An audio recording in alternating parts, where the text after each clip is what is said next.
Hi, thank you for joining me. So this is A Course in Miracles that we've been reading. And just so that you know, because you may get distracted by me moving my head back and forth, I actually have my laptop sitting on my lap. And I have a Zoom recording going there where I get both video and a broken out audio feed. And so then depending on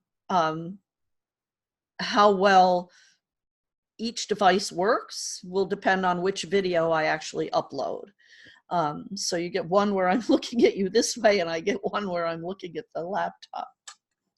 So we are on chapter 2. We didn't get all the way through it because it's a really long chapter last Sunday. So we're going to start at the section called Cause and Effect. Cause and Effect. You may still complain about fear, but you nevertheless persist in making yourself fearful. I have already indicated that you cannot ask me to release you from fear. I know it does not exist, but you do not. If I intervened between your thoughts and their results, I would be tampering with a basic law of cause and effect. The most fundamental law there is. I would hardly help you if I depreciated the power of your own thinking. This would be in direct opposition to the purpose of this course. It is much more helpful to remind you that you do not guard your thoughts carefully enough. You may feel that at this point it would be take a miracle to enable you to do this, which is perfectly true. You are not used to miracle-minded thinking, but you can be trained to think that way.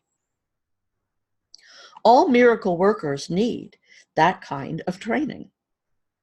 I cannot let you leave your mind unguarded, or you will not be able to help me.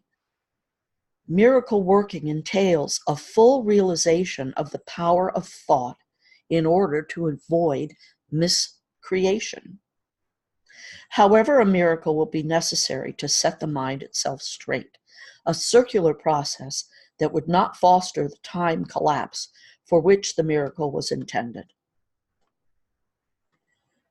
The miracle worker must have genuine respect for true cause and effect as a necessary condition for the miracle to occur. Both miracles and fear come from thoughts.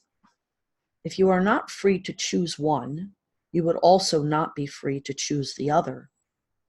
By choosing the miracle, you have rejected fear, if only temporarily. You have been fearful of everyone and everything. You're afraid of God, of me, and of yourself.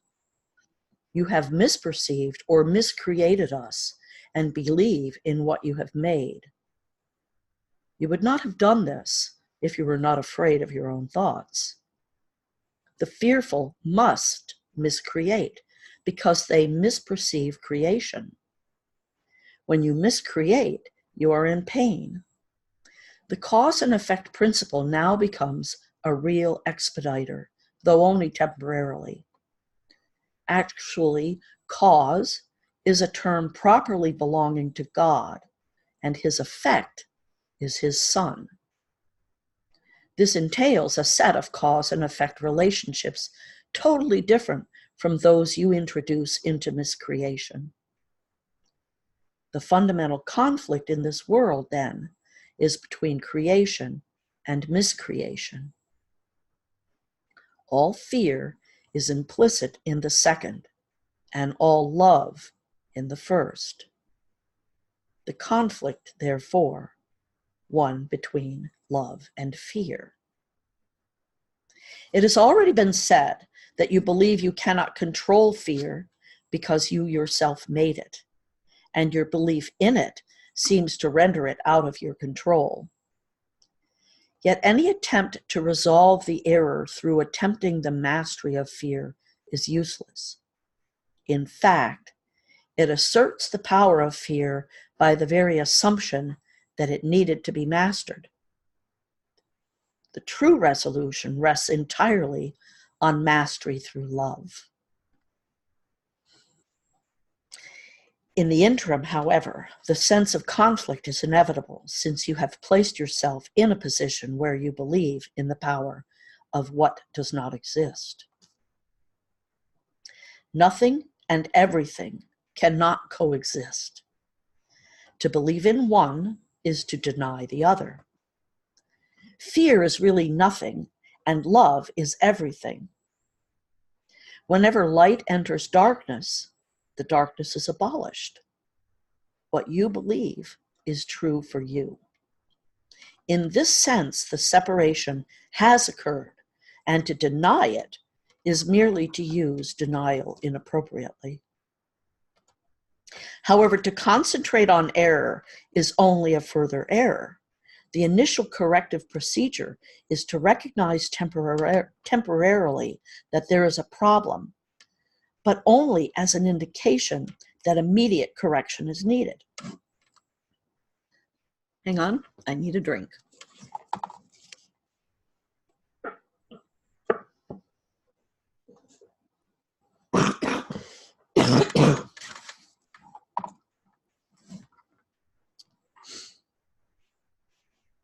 No, I lost my spot. Sorry.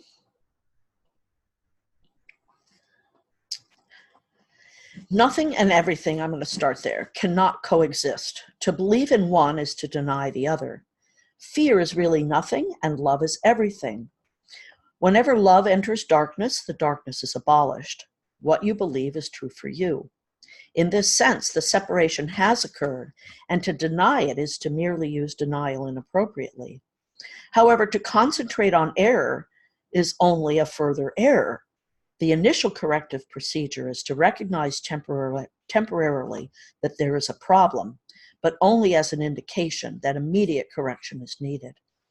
This establishes a state of mind in which the atonement can be accepted without delay. It should be emphasized, however, that ultimately no compromise is possible between everything and nothing. Time is essentially a device by which all compromise in this respect can be given up. It only seems to be abolished by degrees because time itself involves intervals that do not exist.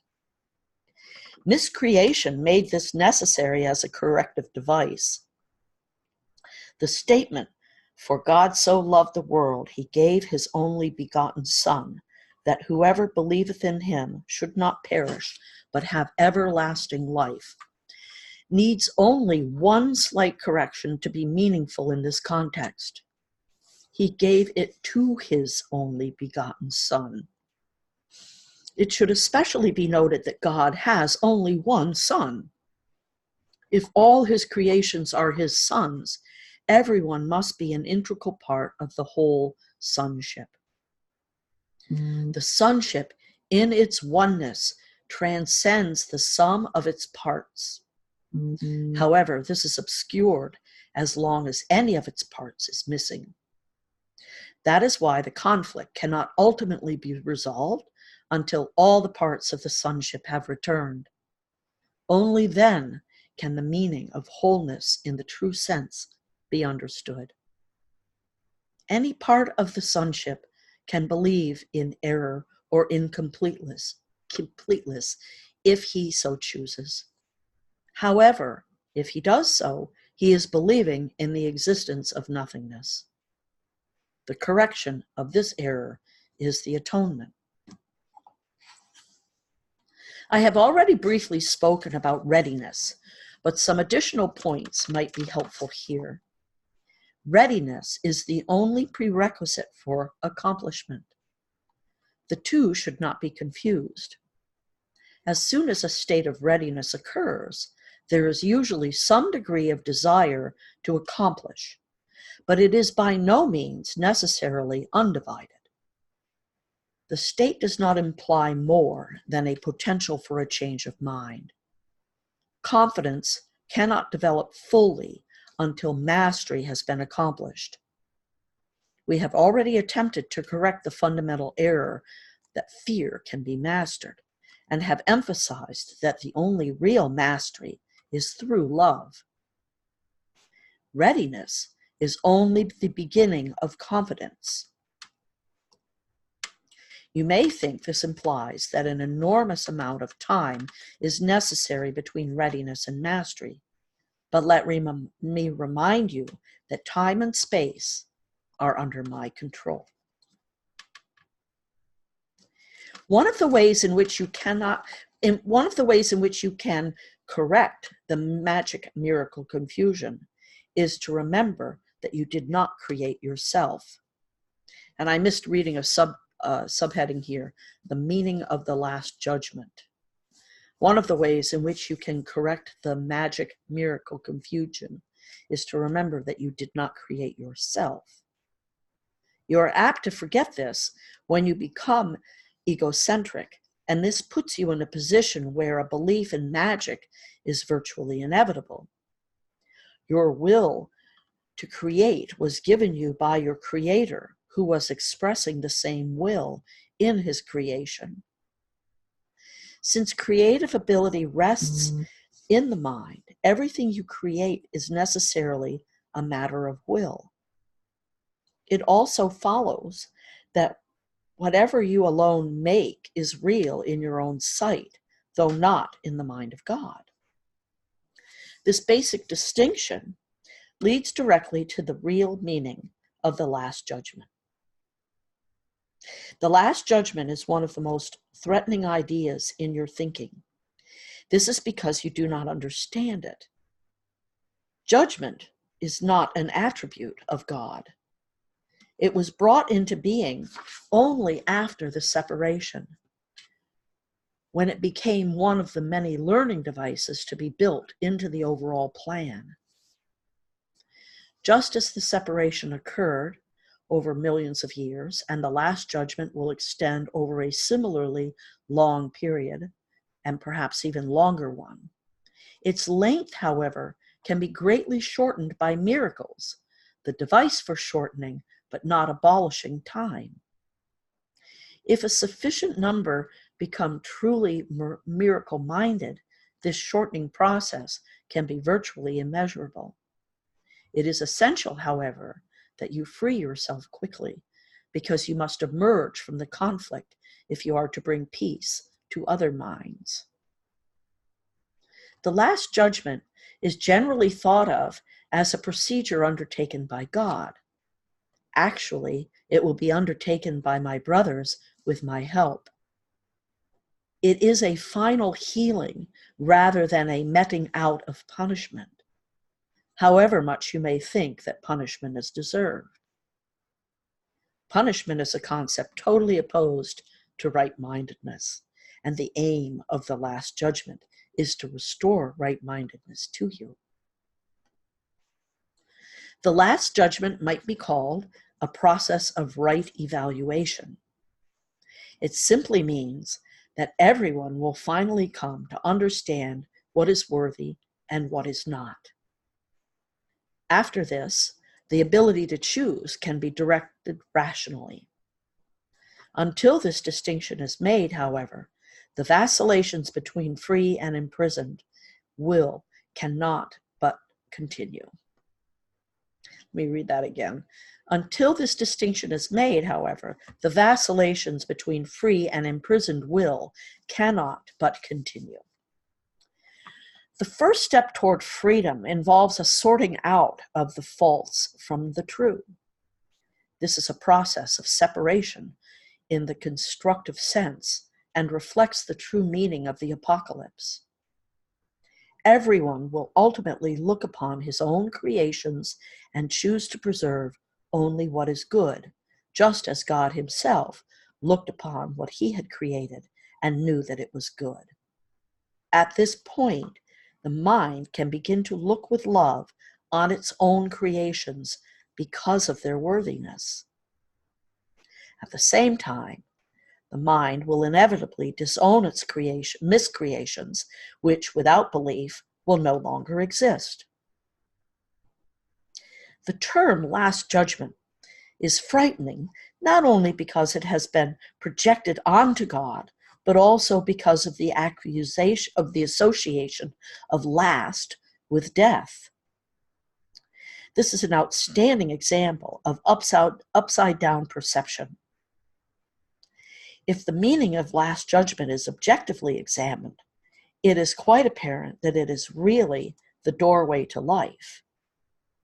No one who lives in fear is really alive. Your own last judgment cannot be directed toward yourself because you are not your own creation.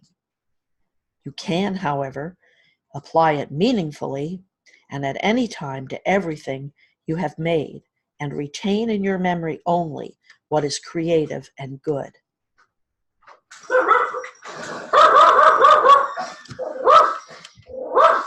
Hang on a second. Always fun.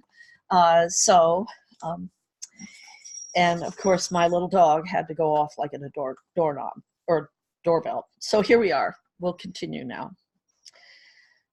The term last judgment is frightening, not only because it has been projected onto God, but also because of the association of last with death. This is an outstanding example of upside-down perception. If the meaning of the last judgment is objectively examined, it is quite apparent that it is really the doorway to life. No one who lives in fear is really alive. Because you are not your, you are your own last judgment cannot be directed toward yourself because you are not your own creation. You can, however, apply it meaningfully and at any time to everything you have made and retain in your memory only what is creative and good. This is what right-mindedness cannot dictate. The purpose of time is solely to give you time to achieve this judgment. It is your own perfect judgment of your own perfect creations.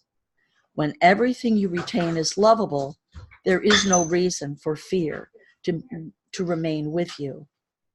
This is your part in the atonement.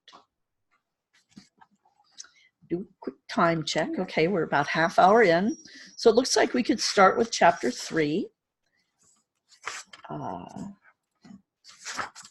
It's another long chapter, so I probably won't get all the way through chapter 3, but we'll give it a whirl. The innocent perception.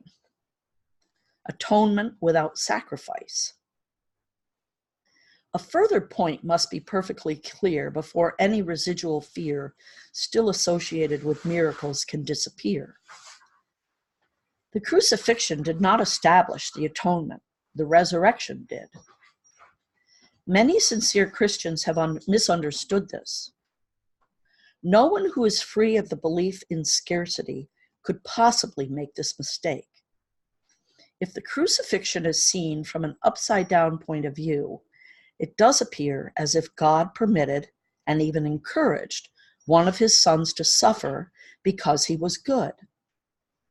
This particularly unfortunate interpretation, which arose out of projection, has led many people to be bitterly afraid of God.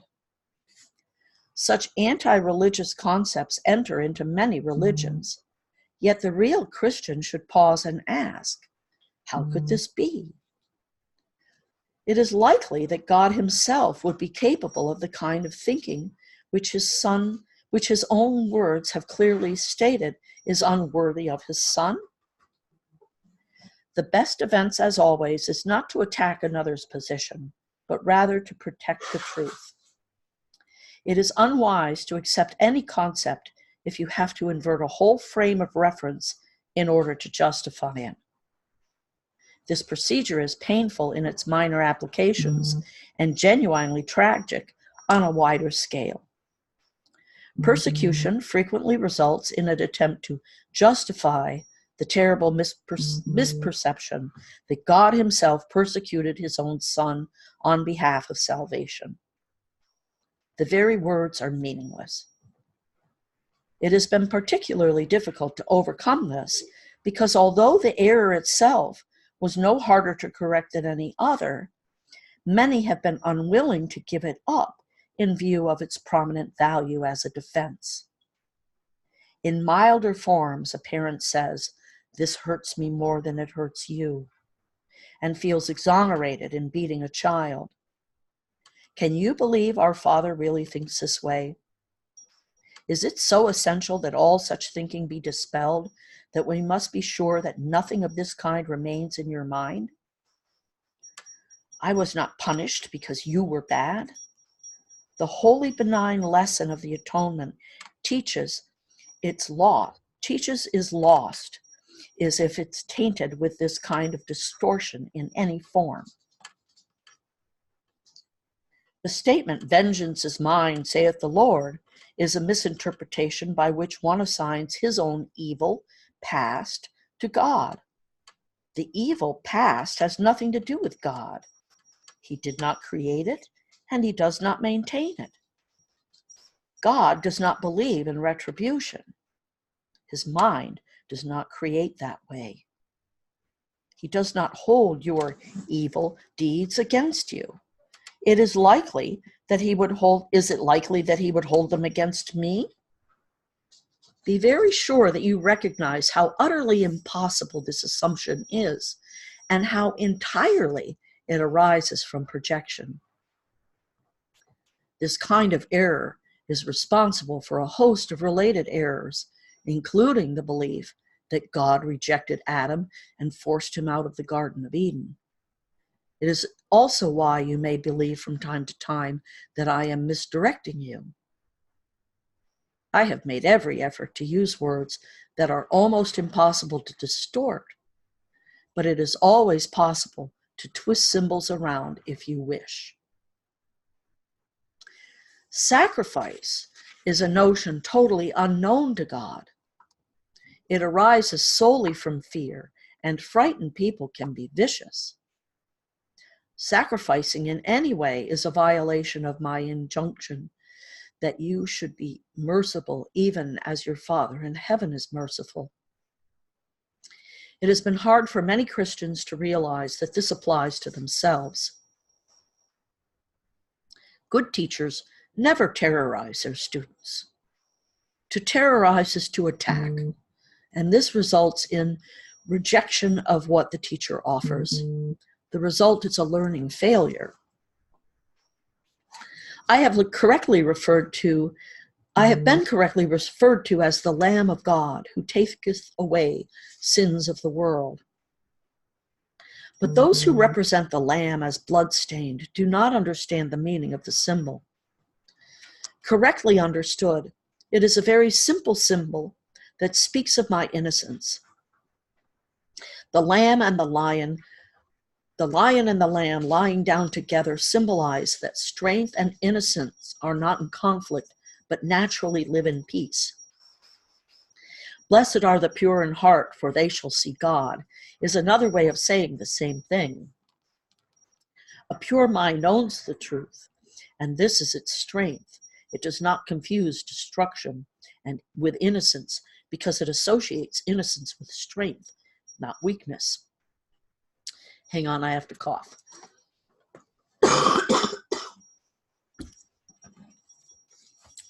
Innocence is incapable of sacrificing anything, because the innocent mind has everything and strives only to protect its wholeness. It cannot project. It can only honor other minds, because honor is the natural greeting of the truly loved to others who are like them. The Lamb taketh away the sins of the world in the sense that the state of innocence or grace is one in which the meaning of the atonement is perfectly apparent. The atonement is entirely unambiguous. It is perfectly clear because it exists in light. Only the attempts to shroud it in darkness have made it inaccessible to those who do not choose to see. The atonement itself radiates nothing but truth. It therefore epitomizes harmlessness and sheds only blessing. It could not do this if it arose from anything but perfect innocence. Innocence is wisdom because it is unaware of evil, and evil does not exist.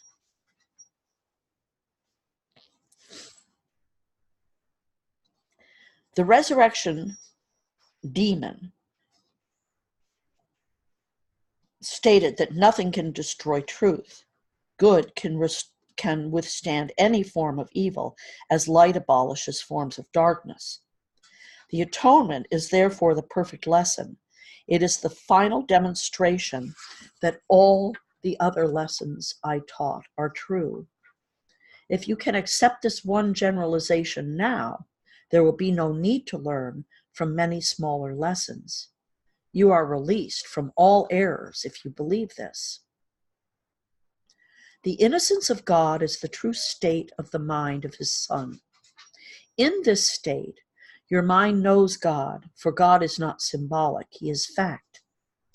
Knowing his Son as he is, you realize that the atonement, not sacrifice, is the only appropriate gift for God's altar, where nothing except perfection belongs. The understanding of the innocence is truth. That is why their altars are truly radiant. Miracles as true perception.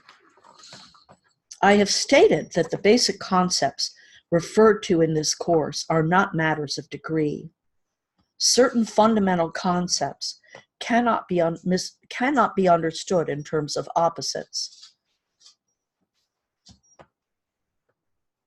It is impossible to conceive of light and darkness, or everything and nothing, as joint possibilities.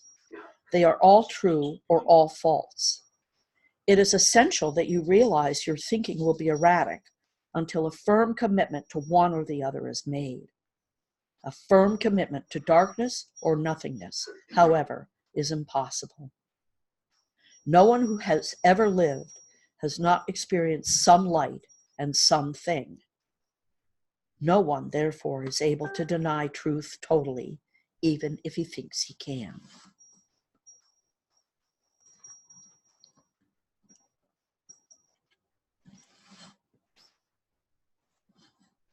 Innocence is not a partial attribute. It is not real until it is total. The partially innocent are apt to be quite foolish at times. It is not until their innocence becomes a viewpoint with universal application that it becomes wisdom. Innocence, or true perception, means that you never misperceive and always see truly. More simply, it means that you never see what does not exist and always see what does. When you lack confidence in what someone will do, you are asserting to your belief that he is not in his right mind. This is hardly a miracle-based frame of reference. It also has the disastrous effect of denying the power of the miracle. The miracle perceives everything as it is. If nothing but truth exists, right-minded seeing cannot see anything but perfection. I have said that only that what God creates or what you create with the same will has any real existence. This, then, is all the innocent can see. They do not suffer from distorted perception. You are afraid of God's will because you have used your own mind, which he created in the likeness of his own, to miscreate. The mind can miscreate only when it believes it is not free. An imprisoned mind is not free because it is possessed or held back by itself. It is therefore limited, and the will is not free to assert itself. To be one is to be one to be one is to be of one mind or will. When the will of the sonship and the Father are one, their perfect accord is heaven. Nothing can prevail against a Son of God who commends his spirit into the hands of the Father. By doing this, the mind awakens from its sleep and remembers its Creator.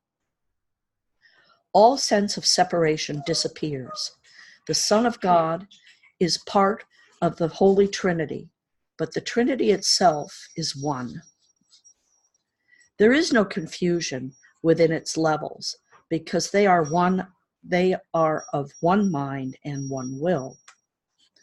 This single purpose creates perfect integration and establishes the peace of God. Yet this vision can be perceived only by the truly innocent.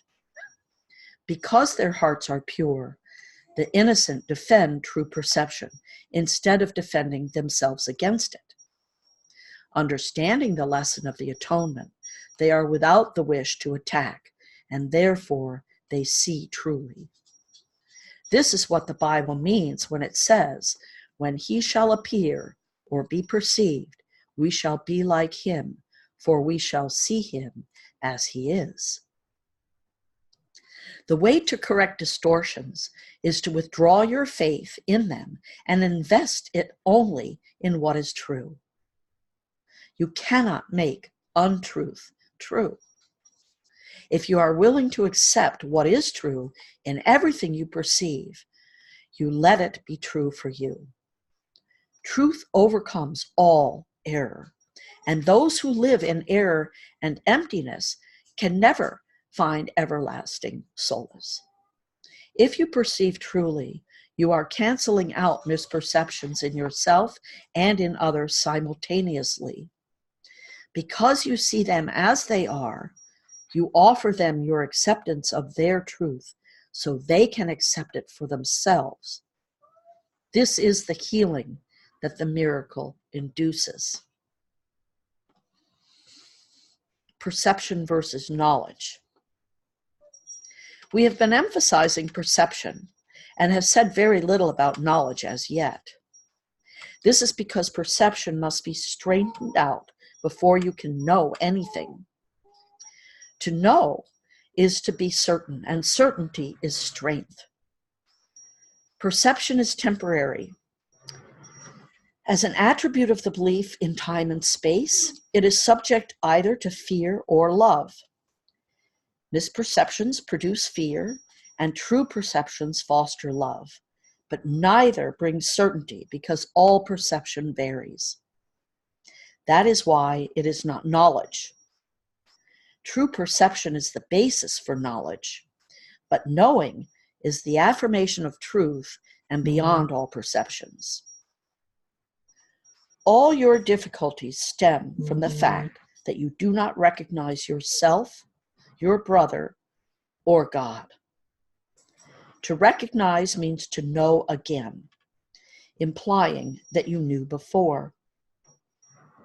You can see in many ways because perception involves interpretation, and this means that it is not whole or consistent. The miracle, being a way of perceiving, is not knowledge. It is the right answer to a question, but you do not question when you know.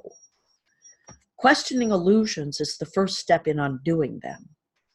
The miracle or the right answer corrects them. Some perceptions change. Their dependence upon time is obvious. How you perceive at any given time determines what you do, and actions must occur in time. Knowledge is timeless because certainty is not questionable. You know when you have ceased to ask questions. The questioning mind perceives itself in time and therefore looks for future answers. The closed mind believes the future and the present will be the same. This establishes a seemingly stable state that is usually an attempt to counteract an underlying fear that the future will be worse than the present. This fear inhibits the tendency to question at all. This fear inhibits the tendency to question at all. True vision is the natural perception of spiritual sight, but it is still a correction rather than a fact. Spiritual sight is symbolic and therefore not a device for knowing. It is, however, a means of right perception, which brings into the proper domain of the miracle. A vision of God would be a miracle rather than a revelation. The fact that perception is involved at all removes the experience from the realm of knowledge. That is why visions, however holy, do not last. The Bible tells you to know yourself or to be certain. Certainty is always of God. When you love someone, you perceive him as he is, and this makes it possible for you to know him. Until you first perceive him as he is, you cannot know him. While you ask questions about him, you are clearly implying that you do not know God. Certainty does not require action. When you say you are acting on the basis of knowledge, you are really confusing knowledge with perception. Knowledge provides the strength for creative thinking, but not for right doing. Perception, miracles, and doing are closely related.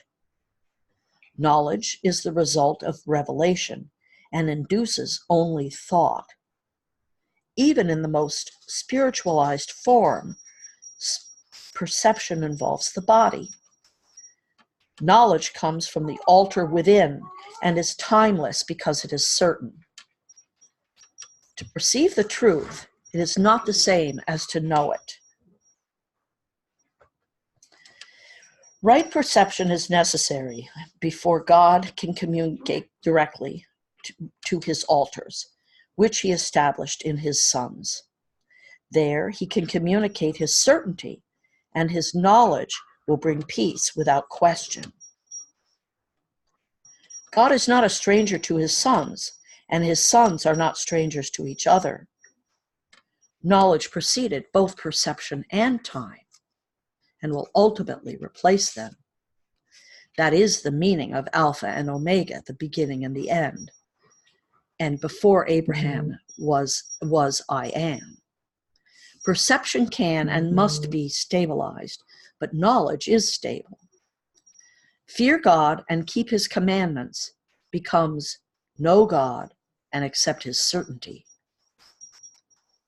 If you attack error in another, you will hurt yourself. You cannot know your brother when you attack him. Attack is always made upon a stranger. You are making him a stranger by misperceiving him, and so you cannot know him. It is because you have made him a stranger that you are afraid of him. Perceive him correctly so that you can know him. There are no strangers in God's creation. To create as he created, you can create only what you know, and therefore accept as yours. God knows his children with perfect certainty. He created them by knowing them. He recognizes them perfectly.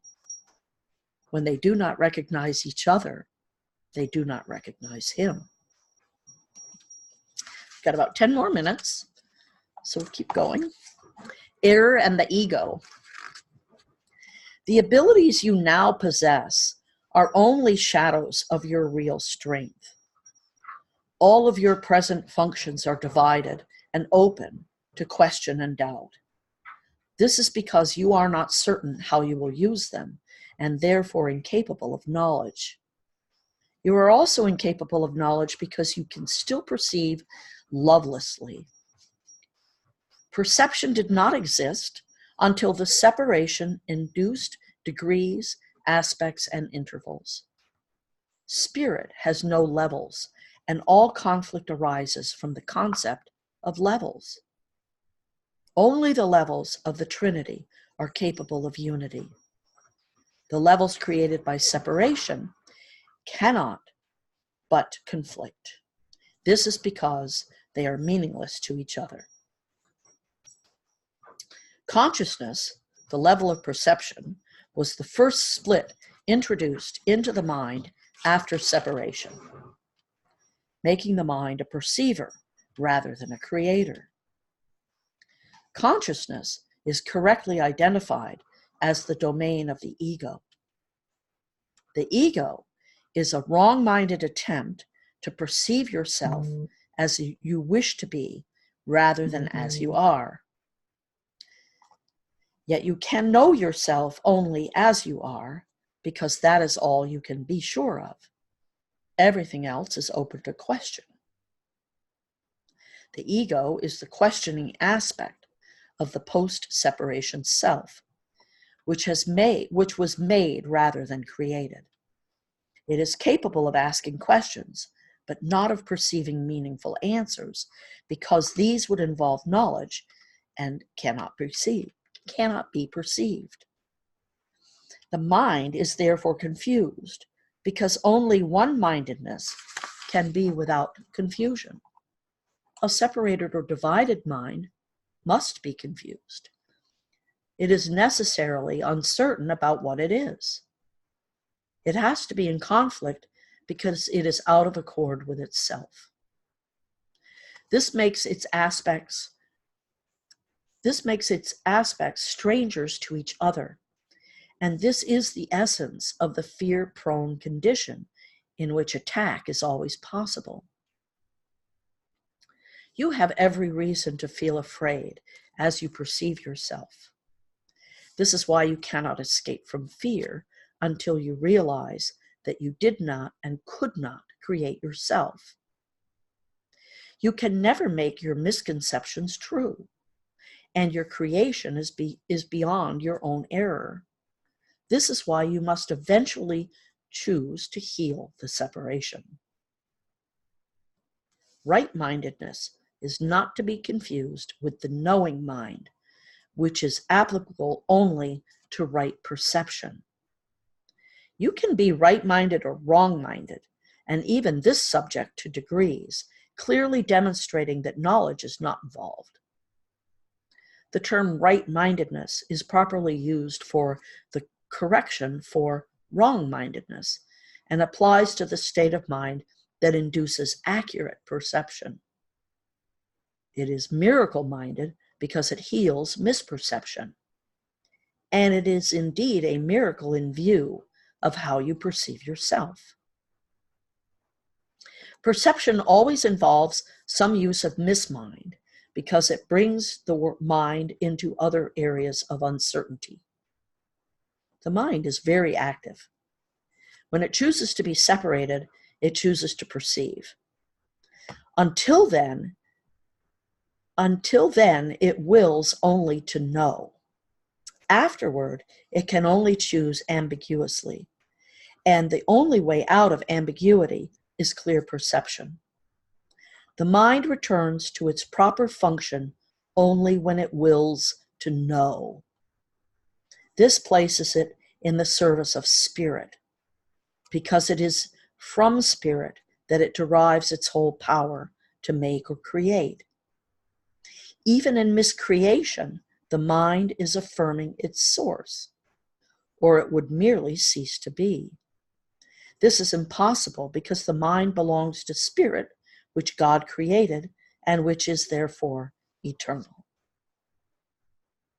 The ability to perceive made the body possible because you must perceive something and with something.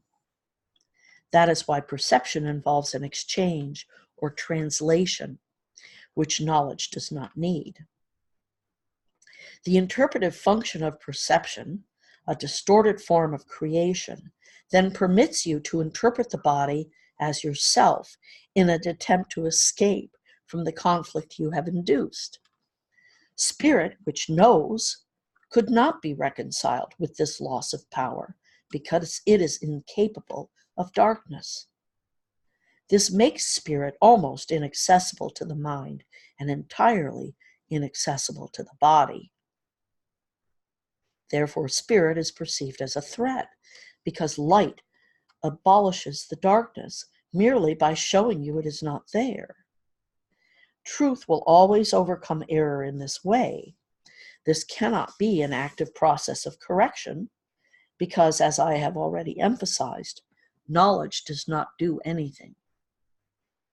It can be perceived as an attacker, but it cannot attack. What you perceive as its attack is your own vague recognition that knowledge can always be remembered, never having been destroyed. God and his creations remain in surety, and therefore know that no miscreation exists. Truth cannot deal with errors that you want. I was a man who remembered spirit and its knowledge. As a man, I did not attempt to counteract error with this knowledge, but to correct error from the bottom up. I demonstrated both the powerlessness of the body and the power of the mind.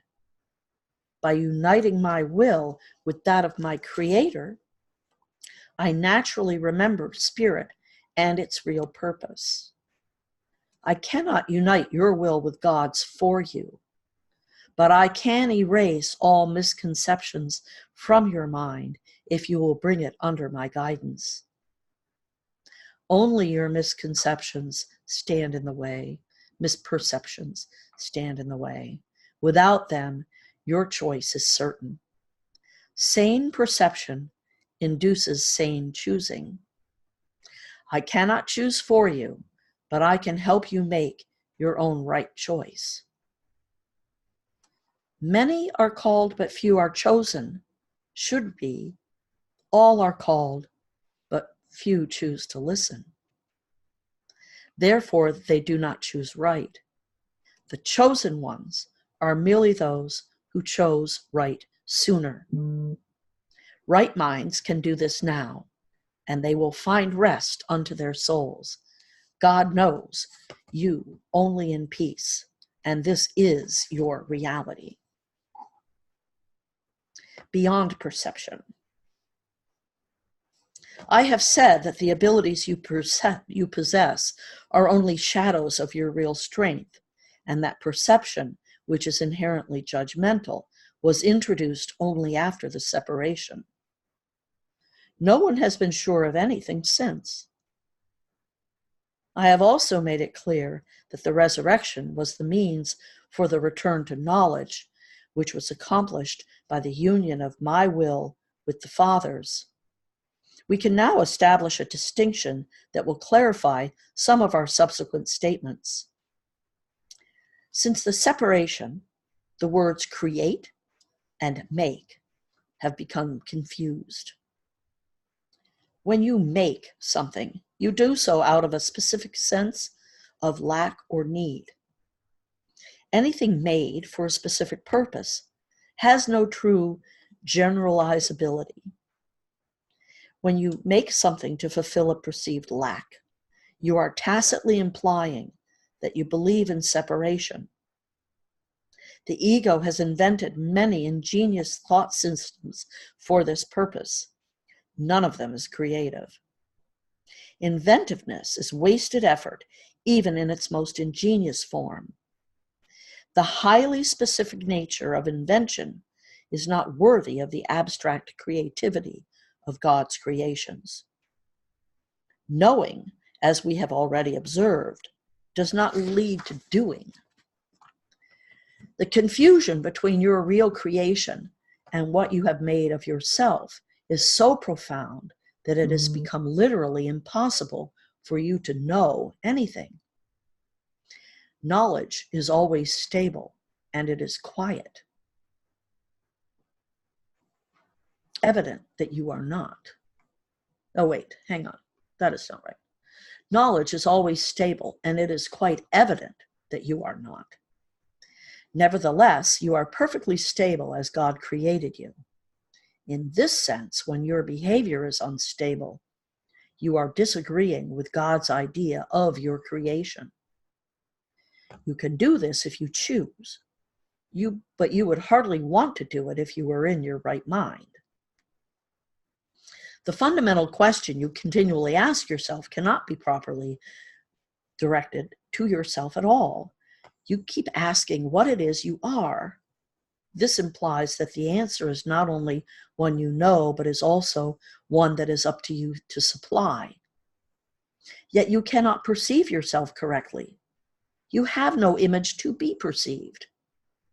The word image is always perception related and not a part of knowledge. Images are symbolic and stand for something. The idea of changing your image recognizes the power of perception, but also implies that there is nothing stable to know. Knowing is not open to interpretation. You may try to interpret meaning, But this is always open to error because it refers to the perception of meaning. Such incongruities are results of attempts to regard yourself as separated and unseparated at the same time. It is impossible to make so fundamental a confusion without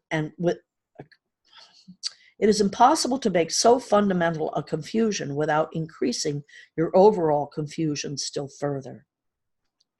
Your mind may have become very ingenious, but as always happens when method and content are separated, it is utilized in a futile attempt to escape an inescapable impasse. Ingenuity is totally divorced from knowledge, because knowledge does not require ingenuity. Ingenious thinking is not the truth that shall set you free, but you are free of the need to engage in it when you are willing to let it go. Prayer is a way of asking for something. It is the medium of miracles. But the only meaningful prayer is for forgiveness, because those who have been forgiven have everything. Once forgiveness has been accepted, prayer in the usual sense becomes utterly meaningless. The prayer for forgiveness is nothing more than a request that you may be able to recognize what you already have. I'm going to read that again. The prayer for forgiveness is nothing more than a request that you may be able to recognize what you already have. In electing perception instead of knowledge, you placed yourself in a position where you could resemble your Father only by perceiving miraculously. You have lost the knowledge that you yourself are a miracle of God. Creation is your source and your only real function. The statement, God created man in his own image and likeness, needs reinterpretation.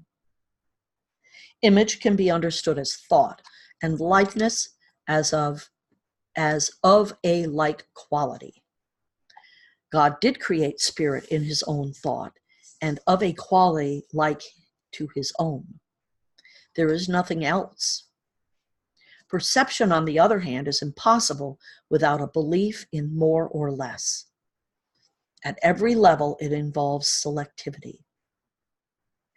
Perception is a continual process of accepting and rejecting, organizing and reorganizing, shifting and changing. Evaluation is an essential part of perception because judgments are necessary in order to select.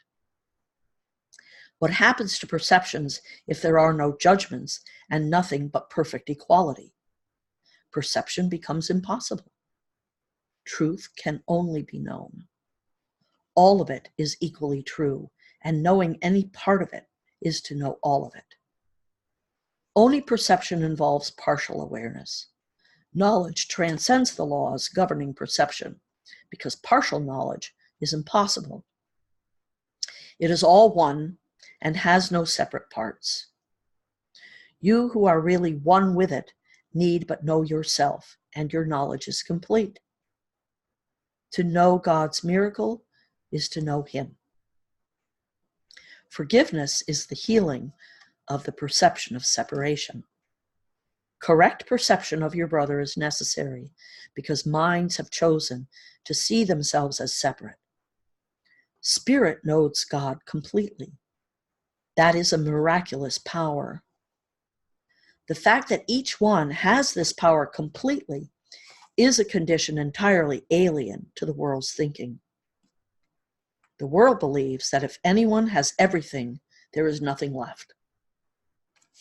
But God's miracles are total as his thoughts because they are his thoughts. As long as perception lasts, prayer has a place. Since perception rests on lack, those who perceive have not totally accepted the atonement and given themselves over to the truth. Perception is based on a separated state, so that anyone perceives at all needs healing. Communion, not prayer, is the natural state of those who know. God and his miracle are inseparable. How beautiful indeed are the thoughts of God who live in his light. Your worth is beyond perception because it is beyond doubt. Do not perceive yourself in different lights. Know yourself in the one light where the miracle that is you is perfectly clear.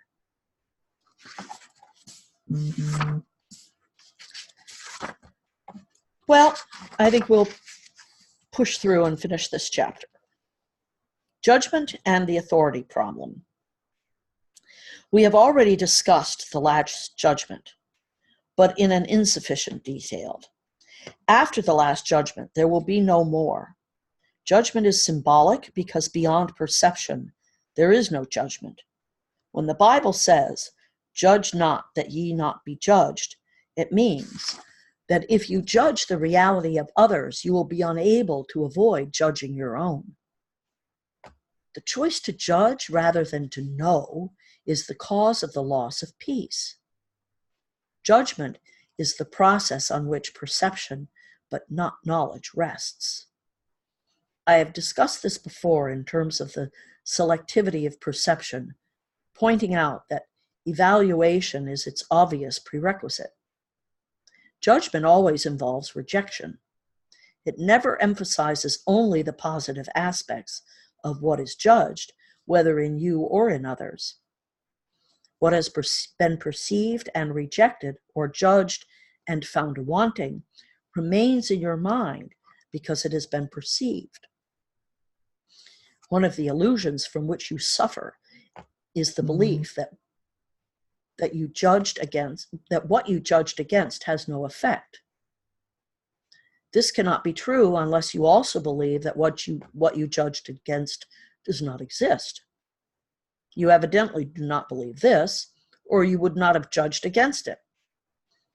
In the end, it does not matter whether your judgment is right or wrong. Either way, you are placing your belief in the unreal, because this cannot be avoided in any type of judgment, because it implies the belief that reality is yours to select from. You have no idea of the tremendous release and deep peace that comes from meeting yourself and your brothers totally without judgment. When you can recognize what you are and what your brothers are, you will realize that judging them in any way is without meaning. In fact, their meaning is so lost to you precisely because you are judging them. All uncertainty comes from the belief that you are under the coercion of judgment. You do not need judgment to organize your life, and you certainly do not need it to organize yourself. In the presence of knowledge, all judgment is automatically suspended, and this is the process that enables recognition to replace perception. You are very fearful of everything you have perceived, but have refused to accept. You believe that because you have refused to accept it, you have lost control over it. This is why you see it in nightmares or in pleasant disguises in what seem to be your happier dreams. Nothing that you have refused to accept can be brought into awareness. It is not dangerous in itself, but you have made it seem dangerous to you. When you feel tired, it is because you have judged yourself as capable of being tired. When you laugh at someone, it is because you have judged him as unworthy. When you laugh at yourself, you must laugh at others, if only because you cannot tolerate the idea of being more unworthy than they are. All of this makes you feel tired because it is essentially disheartening. You are not really capable of being tired, but you are very capable of wearying yourself. The strain of constant judgment is virtually intolerable. It is curious that an ability so debilitating would be so deeply cherished. Yet if you wish to be the author of reality, you will insist on holding on to judgment. You will also regard judgment with fear, believing that it will someday be used against you. This belief can exist only to the extent that you believe in the efficacy of judgment as a weapon of defense for your own authority. God offers only mercy. Your words should reflect only mercy, because that is what you have received, and that is what you should give. Justice is a temporary expedient or an attempt to teach you the meaning of mercy. It is judgmental only because you are capable of injustice. I have spoken of different symptoms, and at that level, there is almost endless variation. There is, however, only one cause for all of them: the authority problem. This is the root of all evil. Every symptom the ego makes involves a contradiction in terms, because the mind is split between the ego and the Holy Spirit, so that whatever the ego makes is incomplete and contradictory. This untenable position is the result of the authority problem, which, because it accepts the one inconceivable thought as its premise, can produce only ideas that are inconceivable. The issue of authority is really a question of authorship. When you have an authority problem, it is always because you believe you are the author of yourself and project your delusion onto others. You then perceive the situation as one in which others are literally fighting you for your authorship. This is the fundamental error of all those who believe they have usurped the power of God. This belief is very frightening to them, but hardly troubles God. He is, however, eager to undo it, not to punish his children, but only because he knows that it makes them unhappy. God's creations are given their true authorship, but you prefer to be anonymous when you choose to separate yourself from your author. Being uncertain of your true authorship, you believe that your creation was anonymous. This leaves you in a position where it sounds meaningful to believe that you created yourself. The dispute over authorship has left much uncertainty in your mind, that it may even doubt whether you really exist at all. Only those who give over all desire to reject can know that their own rejection is impossible. You have not usurped the power of God, but you have lost it. Fortunately, to lose something does not mean that it is gone.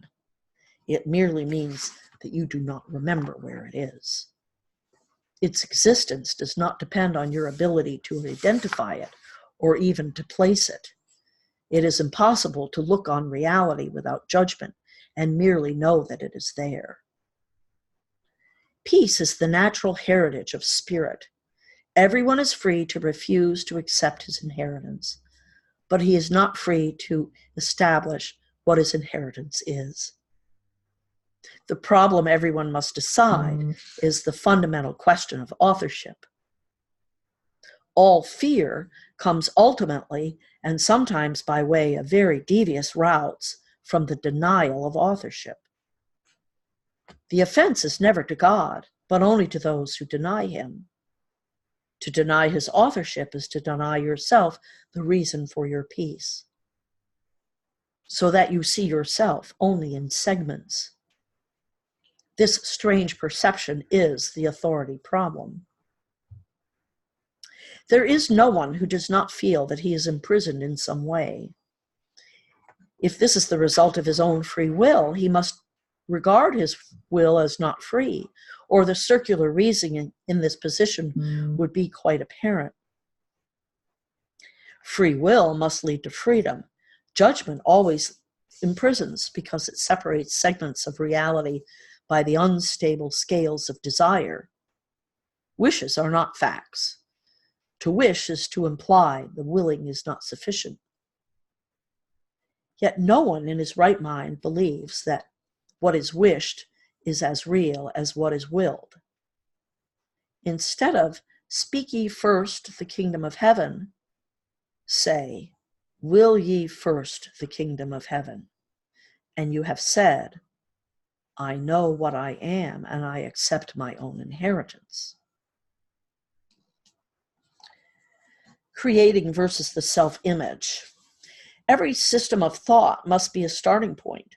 It begins with either a making or a creating, a difference we have already discussed.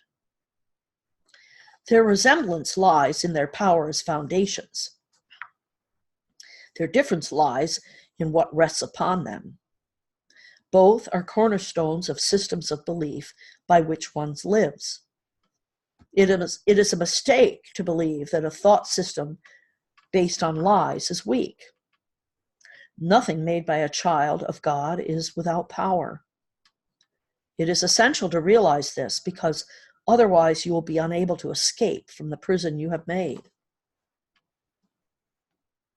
You cannot resolve the authority problem by deprecating the power of your mind, or depreciating the power of your mind. To do so is to deceive yourself, and this will hurt you because you really understand the strength of the mind. You also realize that you cannot weaken it any more than you can weaken God. The devil is a frightening concept because he seems to be extremely powerful and extremely active. He is perceived as a force in combat with God, battling him for the possession of his creations. The devil deceives by lies and builds kingdoms in which everything is direct opposition to God. Yet he attracts men rather than repels them, and they are willing to sell him their souls in return for gifts of no real worth. This makes absolutely no sense. We have discussed the fall or separation before, but its meaning must be clearly understood. The separation is a system of thought, real enough in time, though not in eternity. All beliefs are real to the believer. The fruit of the only tree was forbidden in the symbolic garden, but God would not have forbidden it, or it could not have been eaten. If God knows his children, and I assure you that he does, would he have put them in a position where their own destruction was possible? The forbidden tree was named the tree of knowledge. Yet God created knowledge and gave it freely to his creations. The symbolism here has been given many interpretations, but you may be sure that any interpretation that sees either God or his creations as capable of destroying their own purpose is in error. Eating of the fruit of the tree of knowledge is a symbolic expression for usurping the ability for self-creating. It is the only sense in which God and his creations are not co-creators. The belief that they are implicit in the self-concept or tendency of the self to make an image of the self. Images are perceived, not known. Knowledge cannot deceive, but perception can. You can perceive yourself as self-creating, but you cannot do more than believe it. You cannot make it true. And as I said before, when you finally perceive correctly, you can only be glad that you cannot. Until then, however, the belief that you can is the foundation stone in your thought system, and all your defenses are used to attack ideas that bring it to light. You still believe you are an image of your own making. Your mind is split with the Holy Spirit on this point, and there is no resolution while you believe the one thing that is literally inconceivable. That is why you cannot create and are filled with fear about what you make. The mind can make the belief in separation very real and very fearful, and this belief is the devil. It is powerful, active, destructive, and clearly in opposition to God, because it literally denies his fatherhood. Look at your life. and see what the devil has made. But realize that this making will surely dissolve in the light of truth, because its foundation is a lie. Your creation by God is the only foundation that cannot be shaken, because the light is in it. Your starting point is truth, and you must return to your beginning. Much has been seen since then, but nothing has really happened.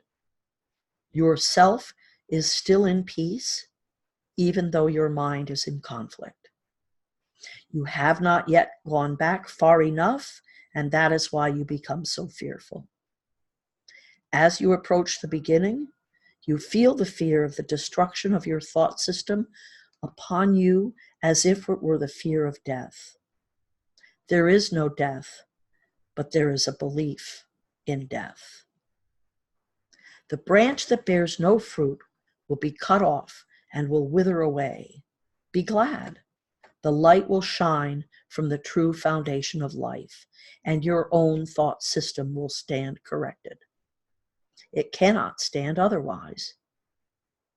You who fear salvation are choosing death. Life and death, light and darkness, knowledge and perception are irreconcilable. To believe that they can be reconciled is to believe that God and his Son cannot. Only the oneness of knowledge is free of conflict. Your kingdom is not of this world, because it is given you from beyond this world. Only in this world is the idea of an authority problem meaningful. The world is not left by death, but by truth, and truth can be known by all those for whom the kingdom was created and for whom it waits. That is the end of chapter 3. Pretty packed chapter. So I think what I'll try and do is a couple of supportive videos that I'll post this week. One on talking a little bit about the ego, and off the top of my head, I don't know the others, but they'll come to me. So stay tuned. Thank you for joining me. We're not going to do meditations at the end. I got feedback that just was too disruptive to people. So we'll just wrap it up now. I encourage you to take a 5 or 10 minute meditation. Just sit and let these words wash over you. And we'll see you next week. Thank you for joining me. Namaste.